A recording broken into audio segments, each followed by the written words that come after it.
President Trump is looking to make the biggest change to our nation's defense capabilities in at least 60 years, and he's looking to do it up in space.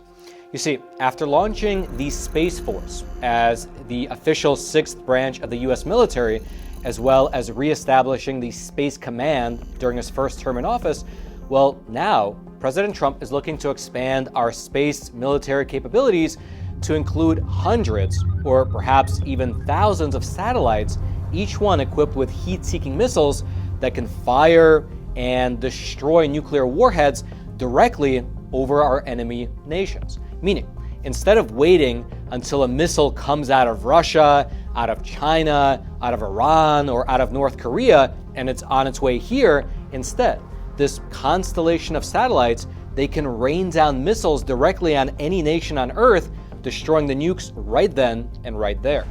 This is really the nuclear war in space that Reagan famously envisioned, except now, with advances in manufacturing, computing, and AI, it's actually happening. Let's go through it all together right after you take a super quick moment to smash those like and subscribe buttons so that this video can reach ever more people via the YouTube algorithm. Now, to begin with, in his very first week in office, President Trump issued a dizzying number of executive orders. Included among them was this one here, an order directing the Pentagon to build an Iron Dome missile defense shield for America that can defend against cruise, ballistic, and hypersonic missiles, as well as any other advanced aerial attacks. Here's Trump speaking on the matter on the very same day that he issued that executive order. To immediately begin the construction of a state-of-the-art Iron Dome missile defense shield, which will be able to protect Americans. You know, we protect other countries, but we don't protect ourselves. And when Ronald Reagan wanted to do it many years ago, luckily we didn't. We didn't have the technology then. It was a concept, but we didn't. And now we have phenomenal technology. You see that with Israel. We're out of 319 rockets. They knocked down just about every one of them. So I think the United States is entitled to that, and everything will be made right here in the USA, 100%. Now, as Trump referenced in that speech, the term Iron Dome immediately makes one think of Israel, where their Iron Dome missile defense system has proven itself quite effective over the past 3 years, being able to defend from missiles coming out of the Gaza Strip, out of Lebanon, as well as out of Iran. There are probably hundreds of videos like these circulating online which demonstrate the system in action, shooting down missiles in the sky over Israel.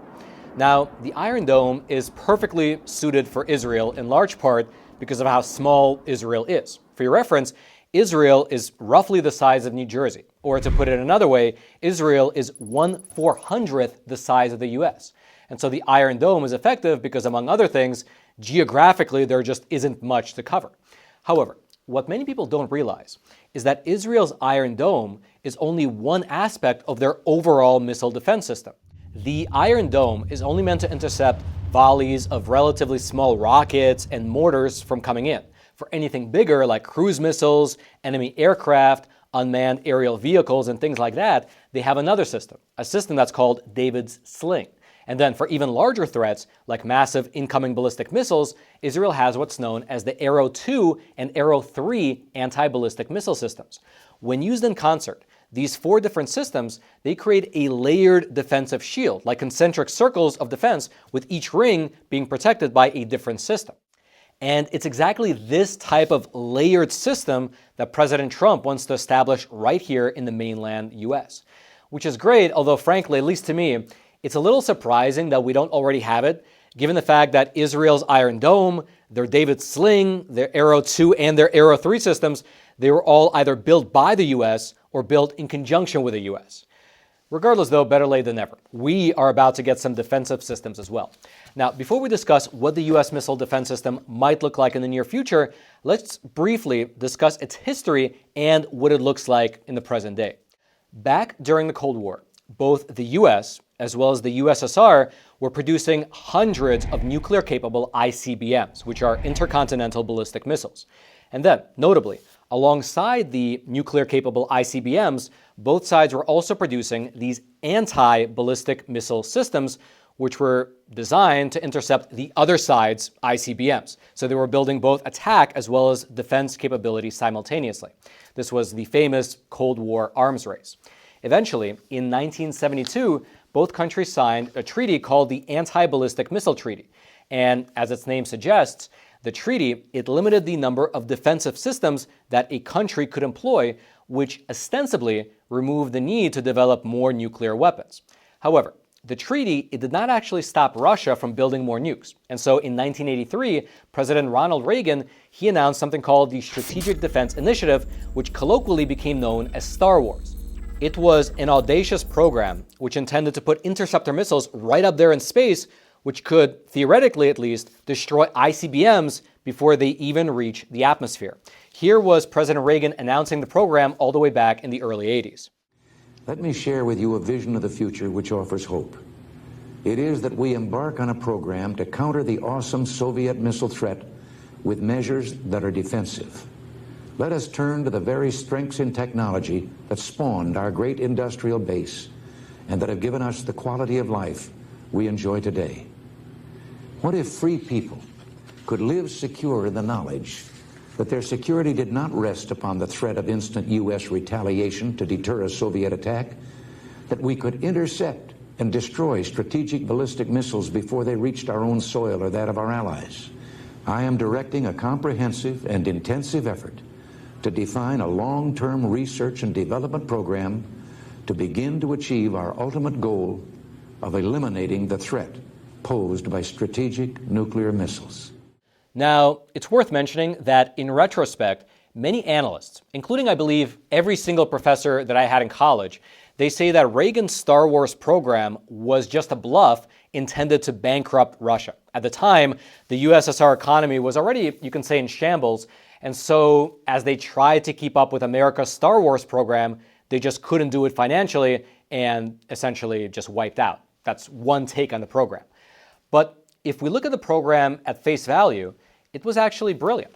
If the U.S. could somehow deploy anti-missile systems in space that could shoot down ICBMs over the launch sites in the enemy nations, well, the deterrent effect would be massive.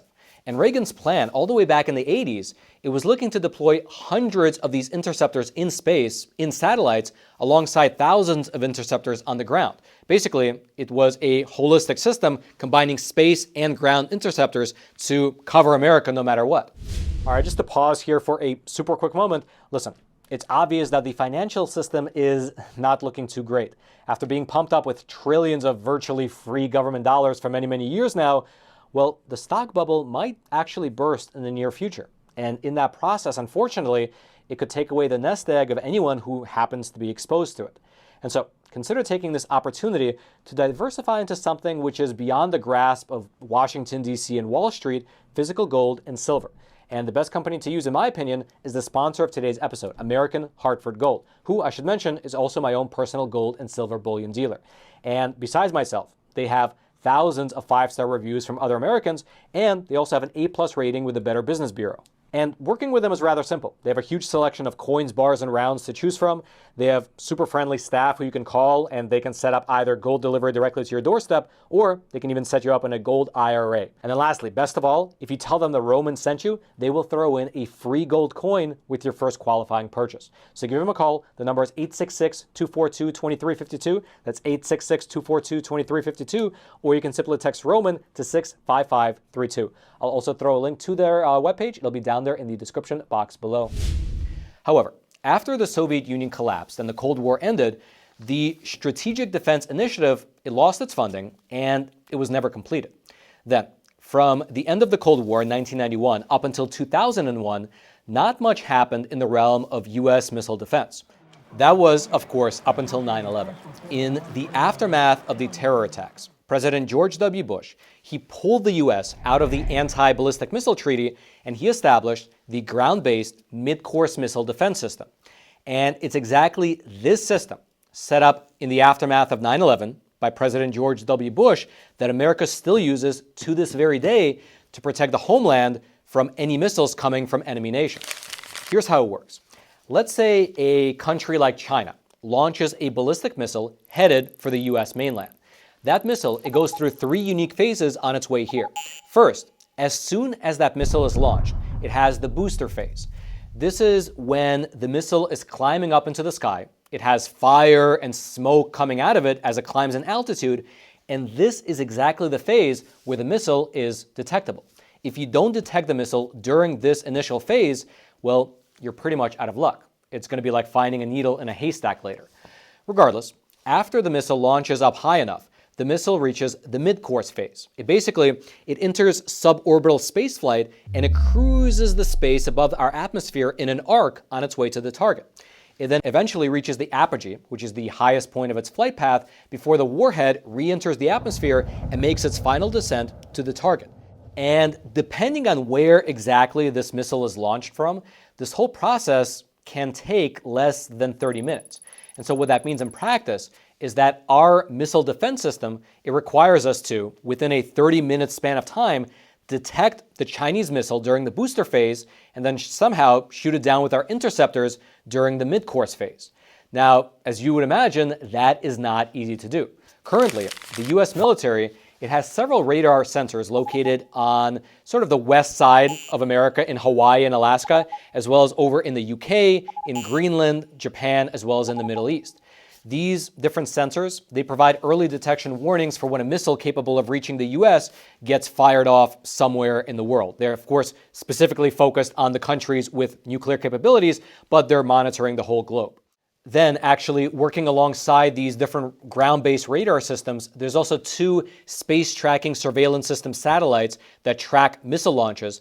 They're looking for that missile in booster phase heat signature, alongside a constellation of 8 integrated satellites that use infrared to detect launches as well. And that is, by the way, just what we as the public know about. There is, I would guess, probably a myriad of other systems, both in space, on the ground, and possibly even below the ocean, that we are just not aware of. Regardless, though, once one of these systems detects a missile capable of reaching the US, having been launched, well, there are ground-based interceptor missile sites on the west coast of the US designed to shoot it down. There are 2 of these missile sites. Both of them are in the west coast. One is in Fort Greely, Alaska, and then the other one is in the Vandenberg Air Force Base in California.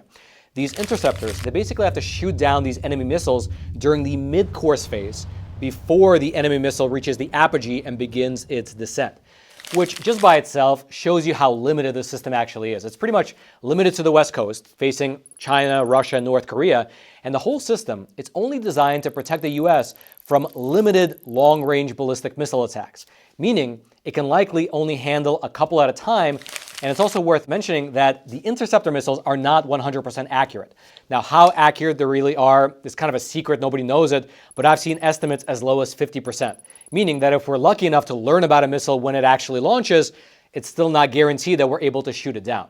Now, of course, we all hope that the US has some kind of like secret technology in the bank that we just don't know about, but based solely on the US government's own public statements, it doesn't look great.